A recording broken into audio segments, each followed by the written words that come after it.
السلام عليكم ورحمة الله. بيتكوفيتش بعد إخراجه لياسين عدلي من حساباته تماما وضع نصب أعينه على نجم البوندسليغا والدوري الألماني واللاعب القريب جدا من نادي ميلان الإيطالي. هذا اللاعب الذي سيكون حاضر في منتخب الجزائر مستقبلا بسبب أصوله الجزائرية. هنعرف من هو هذا اللاعب والتقارير الصحفية التي تؤكد اقترابه من الجزائر. ولكن قبل أن نبدأ أخي الكريم، لا تنسى الاشتراك معنا في هذه القناة ولايك علشان الفيديو ده ينتشر أكبر عدد من الناس، واذكر الله وصلى على النبي. ويلا بينا ندخل في الموضوع على طول.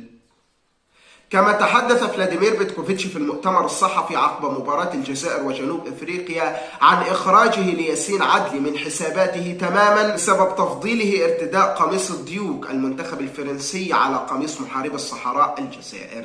وبدأ بالطبع التفكير في لاعب يكون بديل له في المنتخب الجزائري ويكون لاعب مهم جدا ومستقبل للخضر. وهذا اللاعب لديه من العمر 23 عاما فقط، يلعب في مركز وسط الميدان الدفاعي لنادي فولفسبورغ الألماني، وأحد أبرز نجوم البوندسليغا في هذا الموسم، ومرشح بقوة للانتقال إلى نادي ميلان الإيطالي كأحد الصفقات في الصيف القادم. اللاعب اسمه صعب شوية، اسمه ماكسينز لاكرويز. اللاعب لديه أصول جزائرية من جهة والدته، فوالدته جزائرية، يملك من العمر 23 عاما، وعلى فكرة لديه جواز سفر جزائري، ويفضل الانتقال إلى منتخب الجزائر على المنتخب الألماني.